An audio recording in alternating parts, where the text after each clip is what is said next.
Good morning बच्चों, आप सभी का फिजिक्स की ऑनलाइन क्लास में स्वागत है। हम चैप्टर नंबर फर्स्ट जो है वो हम पढ़ रहे हैं। पिछले वीडियो में हमने फिजिक्स से क्या है और फिजिक्स से संबंधित कौन कौन सी अपनी यूनिट होंगी, ब्रांचेज होंगी, वो हमने पढ़ा था। 11th और 12th क्लास में अपने कुल मिलाकर 31 चैप्टर है। ओके और यूनिट की बात की जाए तो 10 यूनिट हम 12th क्लास में पढ़ेंगे और 6 या 7 यूनिट हमें 11th क्लास में पढ़ेंगे। तो 11th और 12th क्लास में हमें कौन कौन सी यूनिट पढ़नी है वो हमने देखा था। फिजिक्स की जो 2 ब्रांचेज थी उनमें हमने देखा था। आज का जो अपना टॉपिक है बच्चों, प्रकृति में मूलभूत बल। ये सभी कंपटीशन एग्ज़ाम के लिए इम्पोर्टेंट टॉपिक है बच्चों। चाहे आप बात करो नेवी एयर फोर्स की, चाहे बात करें हम नीट की बात करें, एनडी की बात करें, तो उनमें इस टॉपिक से रिलेटेड संबंधित प्रश्न आता है।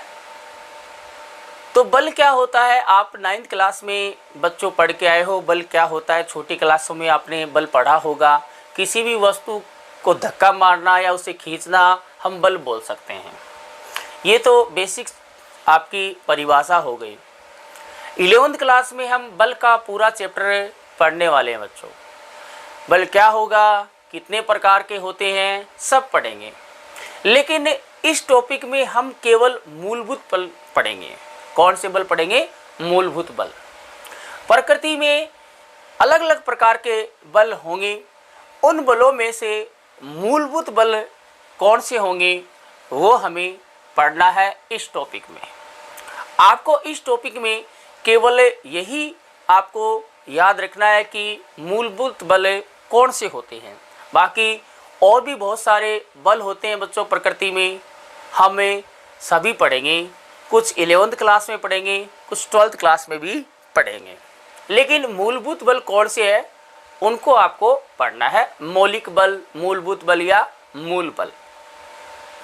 प्रकृति में 4 प्रकार के बच्चों मूलभूत बल होते हैं। मूलभूत बल कितने प्रकार के होते हैं? 4 प्रकार के। ओनली केवल 4 जो बल है, बहुत सारे बल होते हैं लेकिन केवल 4 बलों को ही मूलभूत बल बोला गया है। वो कौन कौन से बल है? एक तो अपना गुरुत्वाकर्षण बल, एक होता है विद्युत चुम्बकीय बल, एक दुर्बल नाभिकीय बल और एक है नाभिकीय बल। ये जो 4 बल है यही मूलभूत बल होते हैं। प्रकृति में 4 प्रकार के मूलभूत बल पाए जाते हैं। तो इसको आप नोट कर लेना बच्चों कि 4 मूलभूत बल ये होंगे। अब ये बल है किन वस्तुओं के मध्य लगते हैं? गुरुत्वाकर्षण बल कहाँ पाया जाता है? विद्युत चुम्बकीय बल कहाँ पाया जाता है? दुर्बल नाभिकीय बल किन्हीं वस्तुओं के मध्य हम कब बोलेंगे कि उनके मध्य दुर्बल नाभिकीय बल है? नाभिकीय बल क्या होता है, ये किनके मध्य लगता है? इन सब को हम थोड़ा थोड़ा पढ़ेंगे बच्चों। ओके, तो ये सब ने नोट कर लिया होगा। ओके बच्चों, ओके। अब हम सबसे पहले पढ़ते हैं गुरुत्वाकर्षण बल। क्या पढ़ते हैं बच्चों? गुरुत्वाकर्षण बल। गुरुत्वाकर्षण बल है, सभी बच्चों ने नाम सुना होगा गुरुत्वाकर्षण बल का, और सभी बच्चों ने देखा भी होगा, महसूस भी किया है गुरुत्वाकर्षण बल को। अगर नहीं किया है तो करवा देंगे। गुरुत्वाकर्षण बल 1 नंबर हेडिंग डालेंगे सभी बच्चे, गुरुत्वाकर्षण बल। इसको हमें Fg से व्यक्त करेंगे। किससे व्यक्त करेंगे? Fg से। F बोले तो फोर्स, F का मतलब होता है फोर्स। फोर्स बोले तो बल, G बोले तो ग्रेविटेशनल, बोले तो गुरुत्वाकर्षण बल। Fg से इसको व्यक्त करते हैं। गुरुत्वाकर्षण बल कहाँ पाया जाता है बच्चों? इस पृथ्वी पर या इस ब्रह्मांड में कोई भी 2 वस्तुएं हैं तो उन 2 वस्तुओं के मध्य गुरुत्वाकर्षण बल पाया जाता है। कैसी भी वस्तुएं, छोटी वस्तुएं हो, बड़ी वस्तुएं हो, आवेशित हो, अनावेशित हो, इस ब्रह्मांड में 2 वस्तुओं के मध्य गुरुत्वाकर्षण बल हमेशा पाया जाता है। लेकिन पाया जाता है, फील नहीं आता है। फील वो तभी आएगा जब दो वस्तुओं में कम से कम एक वस्तु भारी वस्तु होनी चाहिए, तभी हमें वो गुरुत्वाकर्षण बल लगता हुआ दिखाई देता है। जैसे आप देखते हो पृथ्वी, ये एक वस्तु हो गई, ये एक पिंड हो गया, और दूसरा जो पिंड है मैंने ये चौक का टुकड़ा ले लिया। एक पिंड चौक का टुकड़ा है, इसका जो द्रव्यमान बहुत कम है, और दूसरा पिंड क्या है, पृथ्वी है, जिसका द्रव्यमान बहुत ही अधिक है। तो इन दोनों वस्तुओं के मध्य गुरुत्वाकर्षण बल पाया जाता है, और पाया भी जाता है, और इसको हमें महसूस भी कर सकते हैं। आप इस चौक के टुकड़े को हम छोड़ते हैं तो पृथ्वी इसको अपनी ओर आकर्षित कर रही है, और इस वस्तु और पृथ्वी के मध्य ये जो आकर्षण बल लग रहा है, इसी को हम गुरुत्वाकर्षण बल बोल रहे हैं। लेकिन आप कहोगे कि मैंने ये दो चौक के टुकड़े लिए हैं, ये भी दो पिंड है, वस्तुएं हैं, लेकिन ये दोनों एक दूसरे आकर्षित कर रही है क्या एक दूसरे को? नहीं कर रही है बच्चों। ये दोनों चौक एक दूसरे को आकर्षित, इन दोनों पिंडों के मध्य आपको गुरुत्वाकर्षण बल फील नहीं आ रहा है, महसूस नहीं हो रहा, ये एक दूसरे को आकर्षित करती हुई प्रतीत नहीं हो रही है। क्या इनके मध्य गुरुत्वाकर्षण बल है? हाँ है बच्चों, इनके मध्य भी गुरुत्वाकर्षण बल है, लेकिन वो गुरुत्वाकर्षण बल बहुत ही अल्प है, ओके, जिसके कारण हमें महसूस नहीं हो रहा देखने से कि इनके मध्य गुरुत्वाकर्षण बल लग रहा है कि नहीं लग रहा, ओके, क्योंकि इन दोनों वस्तुओं का द्रव्यमान बहुत ही कम है, ओके। तो हमें गुरुत्वाकर्षण बल, दो पिंडों के मध्य गुरुत्वाकर्षण बल तभी लगता तो है, लेकिन वो फील, वो महसूस तभी होगा जब दो वस्तुओं में से एक वस्तु भारी वस्तु हो। जैसे हमारे पास एक वस्तु चौक है और दूसरी वस्तु पृथ्वी है। पृथ्वी, इन दोनों में से चौक तो मान लो आपको पता है कि इसका द्रव्यमान तो बहुत कम है, लेकिन पृथ्वी का द्रव्यमान बहुत अधिक है, इसलिए दोनों वस्तुएं, इसके और पृथ्वी के बीच में जो गुरुत्वाकर्षण बल लग रहा है, इन दो वस्तुओं में से एक वस्तु आपकी पता है कि भारी है, पृथ्वी, तो इनके मध्य हमें गुरुत्वाकर्षण बल देखने को भी मिलता है कि आकर्षित हो रही है। तो हमें गुरुत्वाकर्षण बल तो इस प्रकृति में जितने भी जो भी दो वस्तुएं हैं उनके मध्य आप गुरुत्वाकर्षण बल निकाल सकते हो, लेकिन महसूस वो तभी होगा जब दोनों में से एक वस्तु भारी हो, ओके। तो इस पृथ्वी पर आप कोई भी वस्तु देखोगे तो उनके मध्य आपको गुरुत्वाकर्षण बल देखने को नहीं मिलता, लगता जरूर है, निकाल सकते हैं कितना गुरुत्वाकर्षण बल लगेगा दो वस्तुओं के मध्य, लेकिन वो फील नहीं आती है, वो हमें डायरेक्ट हम उसको नहीं देख सकते। जैसे मान लो दो बसें हैं, वो पास पास खड़ी हैं, ठीक है, आप कहोगे बस का द्रव्यमान तो बहुत अधिक होता है, दो बस हैं, दोनों का द्रव्यमान अधिक है, क्या वो एक दूसरे को आकर्षित करती हुई प्रतीत होती है? क्या उनके मध्य आपको गुरुत्वाकर्षण बल देखने को मिलता है? हाँ, गुरुत्वाकर्षण बल उनके मध्य लगता है, लेकिन वो दिख नहीं रहा है। क्यों? क्योंकि बस का द्रव्यमान भी इतना अधिक नहीं है कि गुरुत्वाकर्षण बल अधिक हो। बसों के मध्य में, दो बसों के मध्य भी जो गुरुत्वाकर्षण बल लगेगा उसका मान एल्फ ही होता है, इसलिए वो एक दूसरे को आकर्षित करते हुए प्रतीत नहीं होती है। तो गुरुत्वाकर्षण बल है वो जो ग्रह है या उपग्रह है, इन्हीं के मध्य देखने को मिलता है। जो ग्रह होंगे जिनका द्रव्यमान बहुत अधिक होता है, जो भारी वस्तुएं होते हैं, भारी पिंड होते हैं, जैसे आकाशीय पिंड बोलते हैं, आकाशीय पिंड भी बोल सकते हैं, ग्रह भी बोल सकते हैं, ओके, इनके मध्य ही हमें गुरुत्वाकर्षण बल तो पृथ्वी पर स्थित सभी चौक, इस चौक के मध्य भी लग रहा है, लेकिन देखने को नहीं मिलेगा। वो देखने को या आप बल को डायरेक्ट महसूस तभी कर पाओगे जब दो में से एक वस्तु आपका आकाशीय पिंड हो जिसका द्रव्यमान बहुत अधिक हो।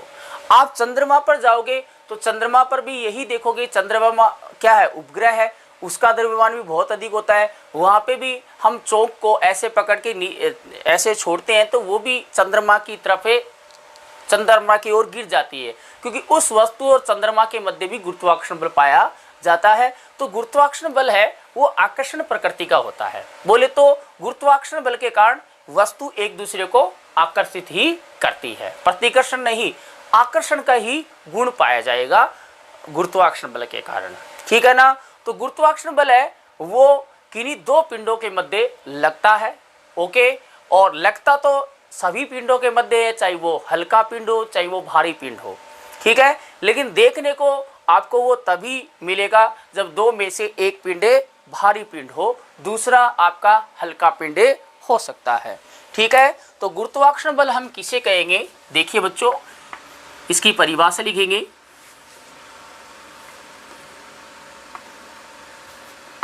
किन्हीं दो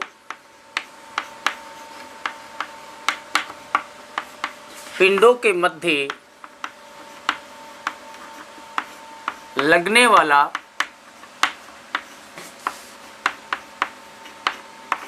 आकर्षण बल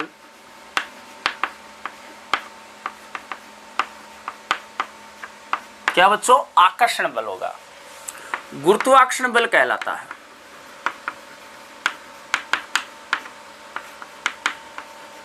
कैसे भी पिंड हो उनके मध्य गुरुत्वाकर्षण बल जरूर पाया जाएगा, हम उसका मान आराम से निकाल सकते हैं, बट महसूस नहीं होगा। महसूस तभी होगा जब दो पिंडों में से एक पिंड आकाशीय पिंड हो, गुरुत्वाकर्षण बल कहलाता है। देखिए, यदि m1 व m2 द्रव्यमान, गुरुत्वाकर्षण बल है वो पिंडों के द्रव्यमान पर निर्भर करेगा। द्रव्यमान अधिक होगा तो गुरुत्वाकर्षण बल का मान अधिक होगा और वो हमें देखने को मिलेगा, लेकिन द्रव्यमान अगर कम है तो गुरुत्वाकर्षण बल का मान भी कम होगा, तो हमें गुरुत्वाकर्षण बल महसूस नहीं होगा। यदि m1 m2 द्रव्यमान के दो पिंड परस्पर स्मॉल r दूरी पर स्थित हो तो उनके मध्य कार्यरत गुरुत्वाकर्षण बल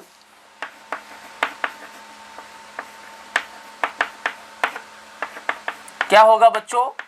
गुरुत्वाकर्षण बल का ये सूत्र आएगा। हमारे पास ऐसे दो पिंड है, एक का द्रव्यमान m1 दे दिया और दूसरे का द्रव्यमान m2।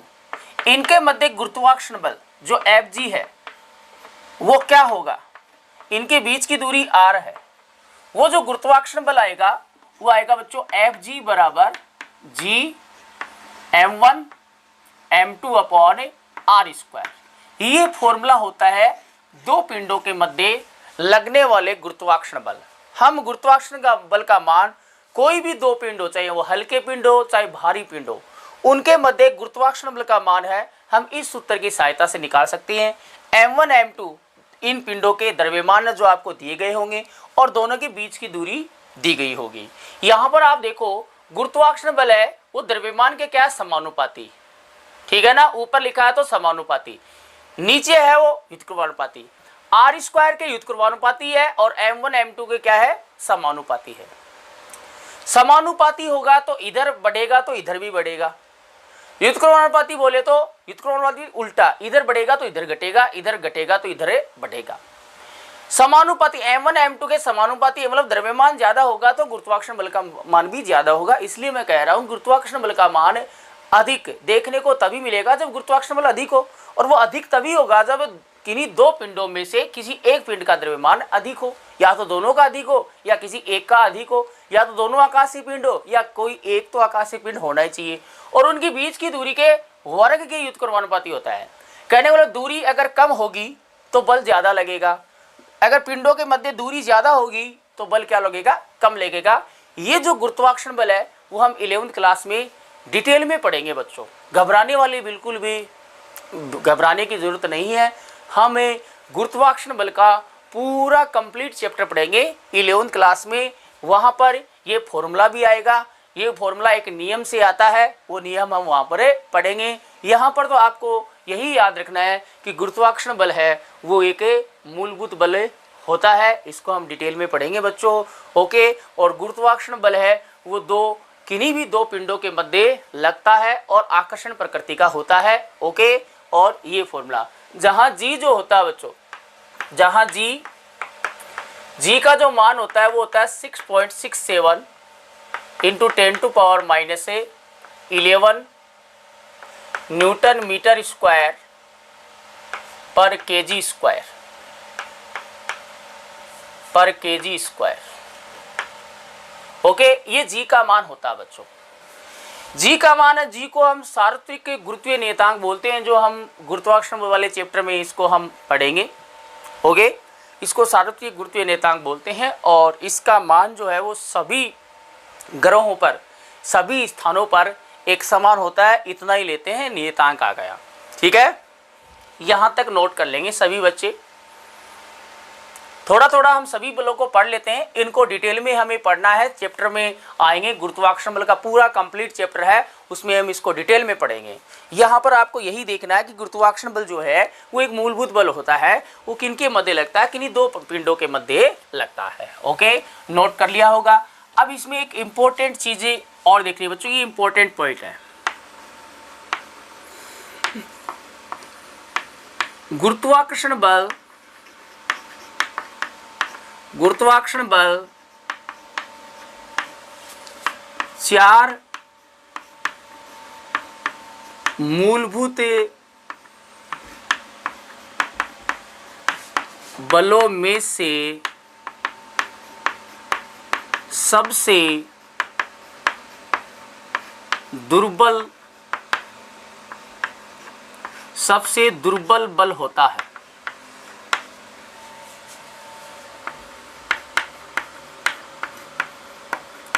सबसे दुर्बल मतलब कमजोर, सबसे कमजोर जो बल होता है वो 4 हमारे पास मूलभूत बल है।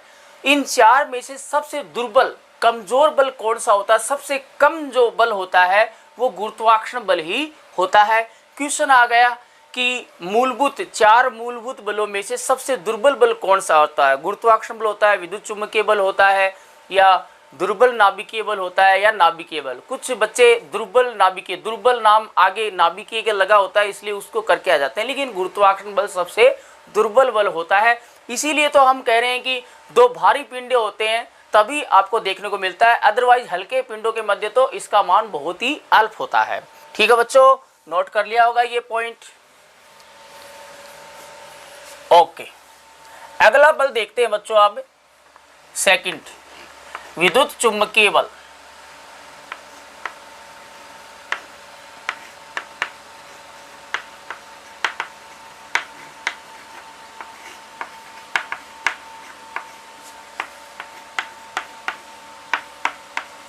विद्युत चुम्बकीय बल क्या होता है बच्चों, ये कैसे पिंडों के मध्य लगता है, ये आवेशित पिंडों के मध्य लगता है बच्चों। कैसे पिंडों के मध्य लगता है, आवेशित पिंड तो होंगे, ऐसे नहीं कि 2 पिंड हो गए उनके मध्य, हाँ इनके मध्य गुरुत्वाकर्षण बल लग रहा है। ओके, लेकिन आपका जो पिंड अगर आवेशित होंगे उन पर आवेश होना चाहिए, आवेशित होंगे पिंड तभी उनके मध्य बल पाया जाएगा। कौन सा, विद्युत चुम्बकीय बल या ओनली विद्युत बल पाया जाता है। तो विद्युत चुम्बकीय बल या ओनली हम विद्युत बल और चुम्बकीय बल 2 अलग अलग प्रकार के बल होते हैं। विद्युत बल जो होता है वो 2 आवेशित पिंडों के मध्य पाया जाता है। पिंडों का आवेशित होना जरूरी है। आवेशित पिंड या वस्तु क्या होते हैं, आवेश कहाँ से आता है, आवेश किस बला का नाम है, ये हम 12th क्लास में फर्स्ट चैप्टर में आवेश ही पढ़ना है बच्चों। आवेश क्या होता है, आवेश की उत्पत्ति कैसे हुई, आवेश किसी वस्तु पर आता कैसे है, आवेश कितने प्रकार के होते हैं। आवेश 2 प्रकार के होते हैं, एक प्लस आवेश होता है, एक धनात्मक आवेश होता है, एक ऋणात्मक आवेश होता है। यहाँ पर आपको यही देखना है कि जो विद्युत चुम्बकीय बल होता है वो मूलभूत बल होता है और ये बल है 2 आवेशित पिंडों के मध्य लगता है। ठीक है ना बच्चों, और ये जो बल है वो इसकी 2 प्रकृति होती हैं, आकर्षण भी हो सकता है या प्रतिकर्षण भी हो सकता है। तो देखिए, किन्हीं 2 आवेशित वस्तुओं के मध्य लगने वाला, इसको हम बच्चों Fe से व्यक्त करते हैं। F बोले तो फोर्स बल, E बोले तो इलेक्ट्रिक, इलेक्ट्रिक बोले तो विद्युत के मध्य लगने वाला आकर्षण या प्रतिकर्षण। विद्युत जो बल होता है वो विद्युत चुंबकीय बल आकर्षण प्रकृति का भी हो सकता है और प्रतिकर्षण प्रकृति का भी हो सकता है। आकर्षण या प्रतिकर्षण बल विद्युत बल कहलाता है।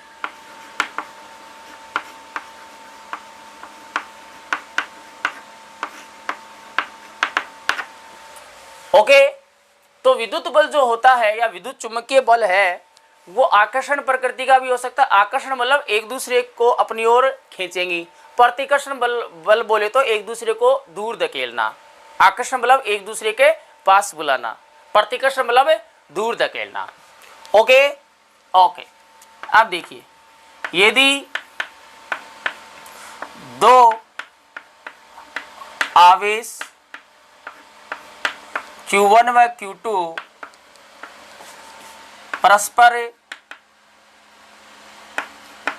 परस्पर स्मॉल r दूरी पर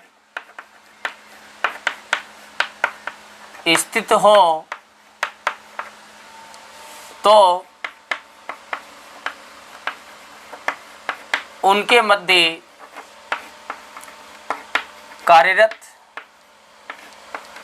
विद्युत बल जो होगा वो क्या होगा बच्चों, वो होगा Fe equal to K Q1 Q2 upon R square. K Q1 Q2 upon R square. ये हमारे पास दो आवेशित कण है, एक का आवेश Q1 है और दूसरे का क्या है, Q2 है। ओके, इनके मध्य जो Fe बल लगेगा, इनके बीच की दूरी R है, वो क्या होगी बच्चों, ये फॉर्मूला आएगा K Q1 Q2 upon R square. गुरुत्वाकर्षण बल जैसा ही है बच्चों, ये भी वहां पर द्रव्यमान था, द्रव्यमान का गुणा था m1 m2 था, यहाँ पर द्रव्यमान की जगह आवेश आएगा Q1 Q2। वो द्रव्यमान पर निर्भर करता है और ये आवेश पर निर्भर करता है। वहां पर नियतांक G आया था, यहाँ पर नियतांक K आया है। K को हम कूलाम नियतांक बोलते हैं और इसका मान है वो माध्यम पर और पद्धति पर निर्भर करता है, मात्रक पद्धति पर। तो ये आपको बल है वो 12th क्लास में पढ़ना है बच्चों, डिटेल में पढ़ेंगे हम 12th क्लास में। तो यहाँ पर आपको इसको डिटेल में जाने की जरूरत नहीं है। विद्युत बल अपना अलग होगा, चुंबकीय बल अपना अलग होगा। ये दोनों जो बल है वो हम 12th क्लास में डिटेल में पढ़ने वाले हैं। यहाँ पर तो आपको यही याद रखना है कि विद्युत चुंबकीय बल है वो एक मूलभूत बल होता है और विद्युत बल जो है वो आवेशित वस्तुओं के मध्य लगता है और ये आकर्षण और प्रतिकर्षण दोनों प्रकृति का होता है। समान आवेश, आकर्षण कब लगेगा बच्चों, अगर समान आवेश है, ये भी प्लस है ये भी प्लस है, तो समान आवेशों के मध्य प्रतिकर्षण होगा बच्चों। क्या होगा, प्रतिकर्षण पाया जाता है। माइनस माइनस आवेश है, ये समान आवेश है तो प्रतिकर्षण होगा। लेकिन अगर विपरीत आवेश है, एक प्लस है एक माइनस है, तो विपरीत आवेशों के मध्य आकर्षण बल पाया जाता है।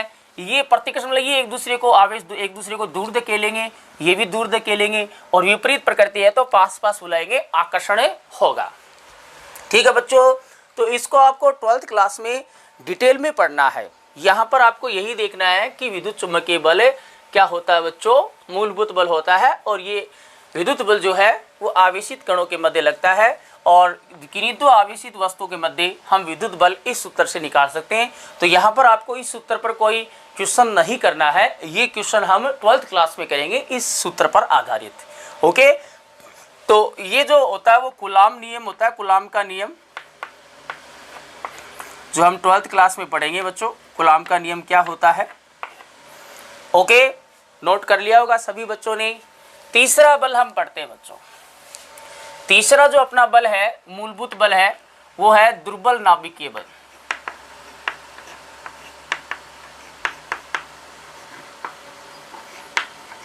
दुर्बल नाभिकीय बल।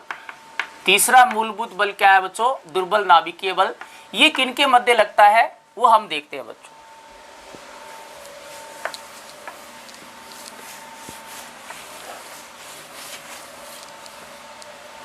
देखिए, बीटा -6 के दौरान, बीटा -6 के दौरान उत्सर्जित इलेक्ट्रॉन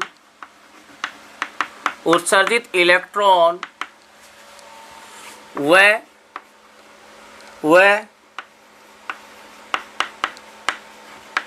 उदासीन कण, उत्सर्जित इलेक्ट्रॉन मैं यहाँ पर कॉस्ट में लिख देता हूँ E माइनस, व उदासीन कण एंटी न्यूट्रिनो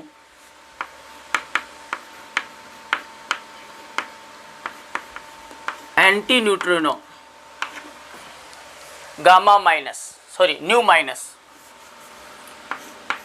माइनस के मध्य लगने वाला बल दुर्बल नाभिकीय बल कहलाता है।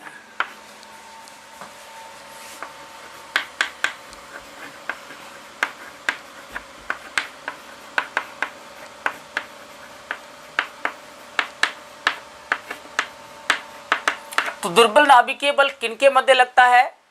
एक तो अपना जो पिंड होगा या वस्तु होगी वो इलेक्ट्रॉन होगा, या कण जो होगा, एक कण है वो इलेक्ट्रॉन होगा और दूसरा कण है वो एंटी न्यूट्रिनो होगा। क्या होगा? एंटी न्यूट्रिनो होगा बच्चों। अब आप सोचो कि बीटा -6 क्या होता है? ये नाभिकीय परिघटना है बच्चों, नाभिक के अंदर ये घटना होती है।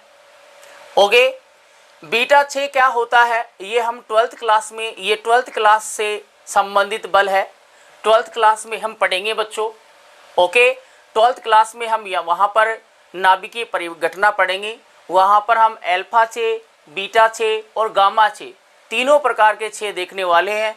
वहाँ पर हम जब बीटा -6 देखेंगे तो बीटा जब -6 होता है, 6 का मतलब हानि, बीटा माइनस कण होगा। बीटा माइनस कण जब नाभिक से बाहर निकलेगा तो एक इलेक्ट्रॉन और एक उदासीन कण एंटी न्यूट्रिनो, ये 2 प्रकार के कण उत्सर्जित होते हैं और इन कणों के मध्य जो बल लगेगा उसी को हमें दुर्बल नाभिकीय बल बोल रहे हैं। तो यहाँ पर आपको डिटेल में जाने की जरूरत नहीं है, अभी आपको यहाँ पर यही देखना है कि दुर्बल नाभिकीय बल एक मूलभूत बल होता है।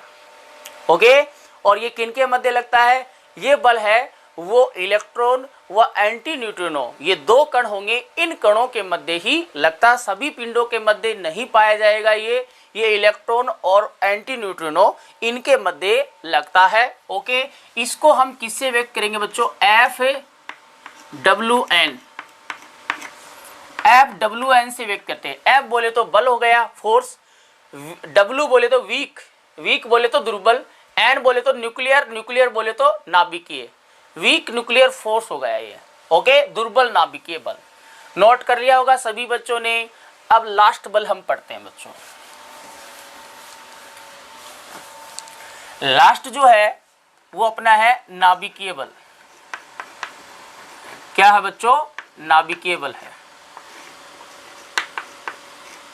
इसको हम FN से व्यक्त करते हैं बच्चों। FN, F बोले तो बल, N बोले तो न्यूक्लियर बोले तो नाभिकीय बल हो गया ये। अब नाभिकीय बल किनके मध्य लगता है, कहां पर पाया जाता? देखिए बच्चों,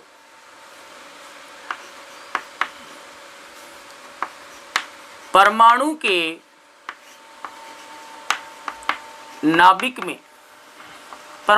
नाभिक में उपस्थित प्रोटॉनों व न्यूट्रॉनों, इनको हम संयुक्त रूप से न्यूक्लियॉन्स बोलते हैं बच्चों। प्रोटॉन और न्यूट्रॉन को हम सम्मिलित रूप से न्यूक्लियॉन्स बोलते हैं। न्यूक्लियनों के मध्य कार्यरत आकर्षण बल, ये भी आकर्षण प्रकृति का होता बच्चों। आकर्षण बल नाभिकीय बल कहलाता है।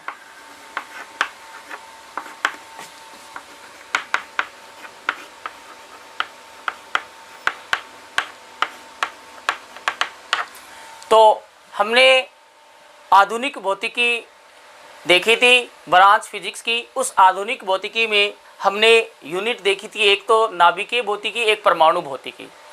परमाणु भौतिकी में हम परमाणु के बारे में पढ़ना है, परमाणु की संरचना क्या होगी, परमाणु के गुण क्या होंगे, वो हमें देखना है।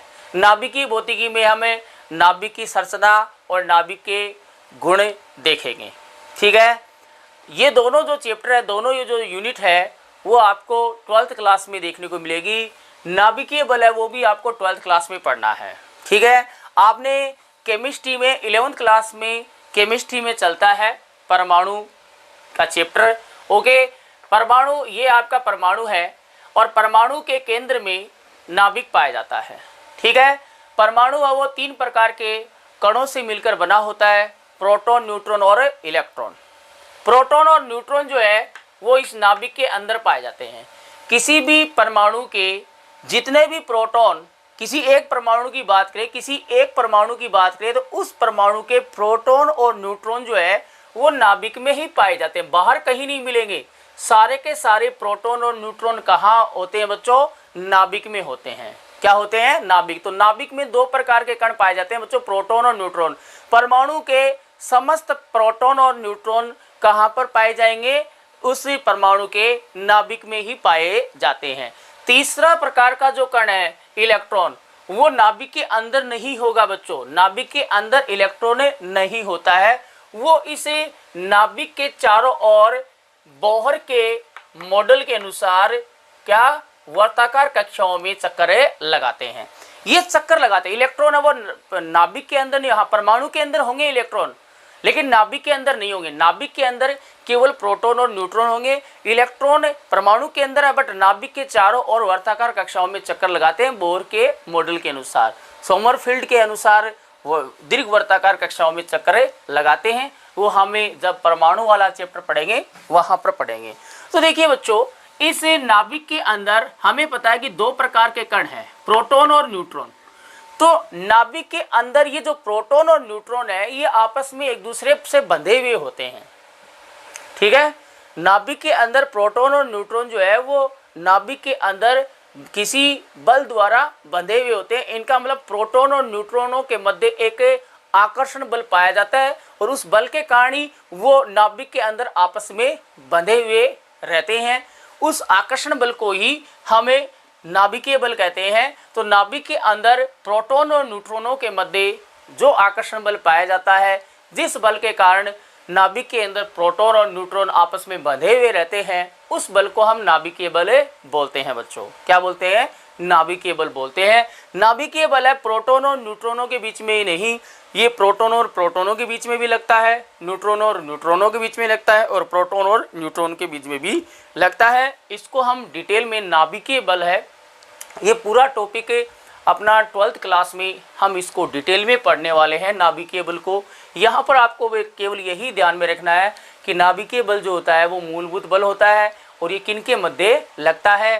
प्रोटॉन और न्यूट्रॉन दोनों को संयुक्त रूप से न्यूक्लियॉन्स बोलते हैं। अगर आपको न्यूक्लियॉन्स नाम आ गया तो न्यूक्लियॉन्स का मतलब प्रोटॉन और न्यूट्रॉन दोनों को संयुक्त रूप से हम न्यूक्लियॉन्स बोलते हैं। तो न्यूक्लियनों के मध्य जो लगने वाला आकर्षण बल है, या प्रोटॉन या न्यूट्रॉन के मध्य व न्यूट्रॉन के मध्य लगने वाला आकर्षण बल है, उसी को हम नाभिकीय बल बोलते हैं। ठीक है बच्चों, इसमें इंपॉर्टेंट लाइन ये है बच्चों, देखिए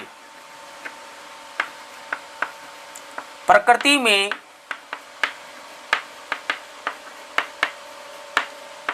पाए जाने वाले 4 मूलभूत बलों में से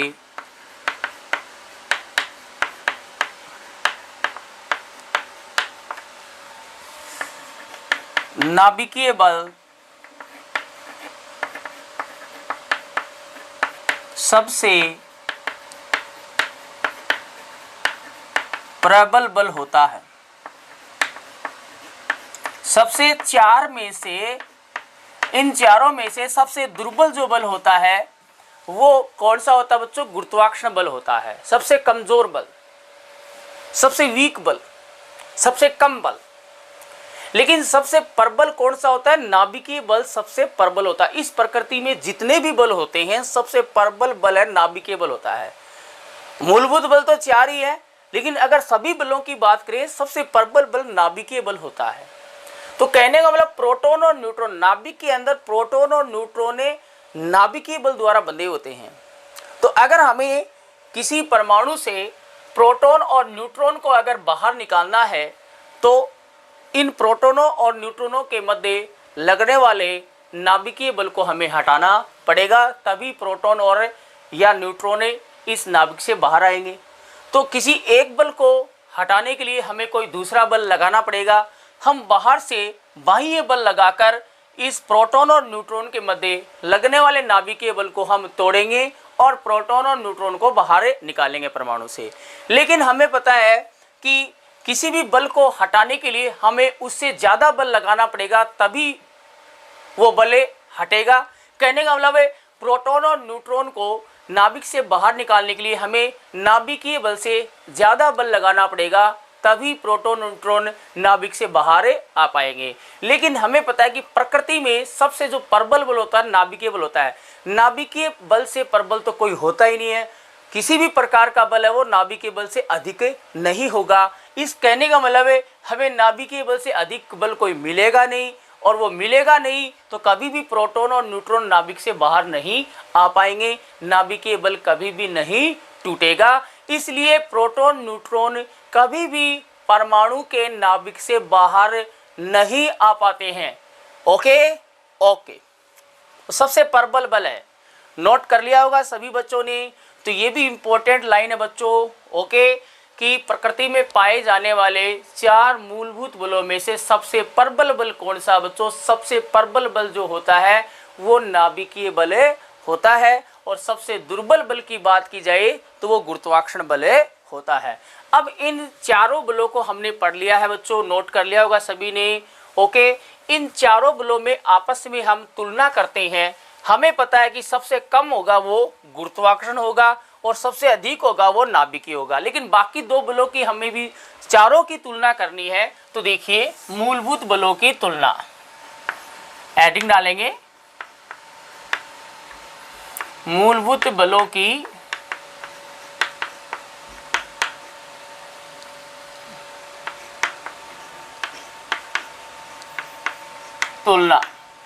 तुलना की जाए तो हमें घटते हुए क्रम में देखते हैं।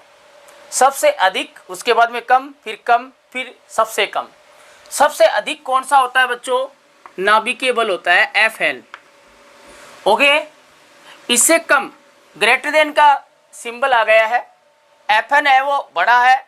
और इससे छोटा कौन सा होगा? इससे जो कम बल होता है वो बच्चों क्या होता है? विद्युत चुंबकीय बल, विद्युत बल होता है। विद्युत बल से कम कौन सा बल होता है? दुर्बल नाभिकीय बल, वीक न्यूक्लियर फोर्स। सबसे जो कम होगा वो होगा गुरुत्वाकर्षण बल। ये तीनों चारों में संबंध आ गया है। सबसे अधिक जो होता है वो नाभिकीय बल। नाभिकीय बल से कम कौन सा होता है? विद्युत चुंबकीय बल। विद्युत चुंबकीय बल से कम कौन सा होता है? दुर्बल नाभिकीय बल। और सबसे कम जो होता है वो गुरुत्वाकर्षण बल होता है। ये इंपॉर्टेंट है बच्चों, इस पर आपके कंपटीशन एग्जाम आते हैं कि कौन से बलों की तुलना करना है तो कौन सा बल अधिक होगा, ये हो गया। अगर इनका हम रेशियो लेके देखें, अनुपात, तो Fg अनुपात Fwn अनुपात Fe अनुपात Fn, ये अनुपात आएगा 1:10⁻24 अनुपात 10⁻36 अनुपात 10⁻38। ये अनुपात बहुत ही ज़्यादा इम्पोर्टेंट है बच्चों, इसी पर आपके क्वेश्चन आ सकते हैं, इम्पोर्टेंट है ये। अगर आपको ये कहे कि जो नाभिकीय बल है वो सबसे अधिक होता है। नाभिकीय बल गुरुत्वाकर्षण बल का कितना गुना होता है, मतलब कितना ज़्यादा स्ट्रॉन्ग होता है, प्रबल होता है गुरुत्वाकर्षण बल से, कितना अधिक होता है।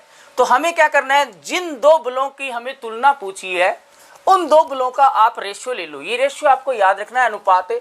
हम गुरुत्वाकर्षण बल और नाभिकीय बल इन दोनों की तुलना करना चाहते हैं। तो देखिए Fg अनुपात Fn, इन दोनों का अनुपात केवल हमें यहां से उठाते हैं। Fg के लिए 1 है और Fn लास्ट वाला 10 की घात 38। इसको मैं ऐसे लिख देता हूं, अनुपात का मतलब भागी होता है 1/10 की घात 38। वज्र गुणा कर दो 10 की घात Fn 1 से गुणा हुआ, Fg इससे गुणा 10 की घात 38 इंटू Fg बराबर Fn 1 से गुणा आया तो Fn। तो देखिए नाभिकीय बल है वो गुरुत्वाकर्षण बल का कितना गुना है, 10 की घात 38 गुना। कहने का नाभिकीय बल गुरुत्वाकर्षण बल से कितना गुना अधिक होता है, 10 की घात 38 गुना अधिक होता है। ओके, किन्हीं भी दो बलों के मध्य आप तुलना कर सकते हो। जैसे मान लो मैं ये कह दूं कि ये जो नाभिकीय बल है वो इस विद्युत बल का कितना गुना होता है, तो इन दोनों का अनुपात ले लो बच्चों, Fe अनुपात Fn। इन दोनों का अनुपात लास्ट के दो आएंगे, 10 की घात 36 अनुपात 10 की घात 38। इसको भाग में लिख लो, Fe/Fn बराबर 10 की घात 36 बट्टे 10 की घात 38। ओके, 10 की घात 36 नीचे जाएगा तो घात अगर आधार समान हो तो घातें आपस में जुड़ जाती है। 10 की घात 36 नीचे जाएगा तो माइनस का हो जाएगा। तो 38 में से 36 गए, कितने बच्चे बच्चों, 10 की घात 2 बचेंगे। 10 की घात 2 बोले तो 100 गया, 10 का स्क्वायर 100 होता है। वज्र गुणा कर दो, 1 से गुणा क्या होया Fn बराबर Fe से गुणा हुआ 100 गुणा Fe। तो यहाँ से क्या आ गया बच्चों, यहाँ से आ गया कि नाभिकीय जो बल होता है वो विद्युत बल का कितना गुना होता है, 100 गुना होता है। अगर आपको नाभिकीय बल और विद्युत बल में अगर आपको क्वेश्चन में तुलना पूछी है तो इन दोनों का रेशियो उठा लो, 100 गुना होता है। किन्हीं भी दो बलों का अगर आपको तुलना पूछी तो उनका रेशियो, जैसे आपको दुर्बल नाभिकीय बल और विद्युत बल में पूछे तो ये दोनों रेशियो ले लोगे और आप देख लोगे कि विद्युत बल है वो दुर्बल नाभिकीय बल का कितना गुना होता है। तो आपका मैं ऑब्जेक्टिव टेस्ट लूँगा, ठीक है। जैसे ही कोई चैप्टर कंप्लीट होगा तो ओनली आपका ऑब्जेक्टिव टेस्ट ही चलेगा, सब्जेक्टिव टेस्ट नहीं होगा, ओनली ऑब्जेक्टिव टेस्ट होगा, ठीक है, अकॉर्डिंग टू कंपटीशन एग्जाम। तो आपको ये सारे क्वेश्चन है वो आपको उस ऑब्जेक्टिव टेस्ट में देखने को मिलेंगे। ओके, समझो इस बात को, ये आपको रेशियो याद रखना है। अगर ये आपको याद है तो किन्हीं भी दो बलों के मध्य आप तुलना कर सकते हो, आप ये निकाल सकते हो कि ये बल दूसरे बल की तुलना में कितना गुना होगा। ठीक है बच्चों, तो आज के लिए इतना काफ़ी है।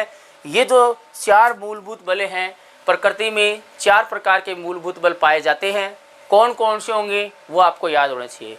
ये बल किन के मध्य लगते हैं ये याद होना चाहिए। दूसरी बात है ये दोनों आपको याद होने चाहिए, ये 4 बातें ये आपको याद होनी चाहिए और इन्हीं पर आपके कंपटीशन एग्जाम में क्वेश्चन आते हैं। ठीक है बच्चों, आज के लिए इतना काफ़ी है। Thank you.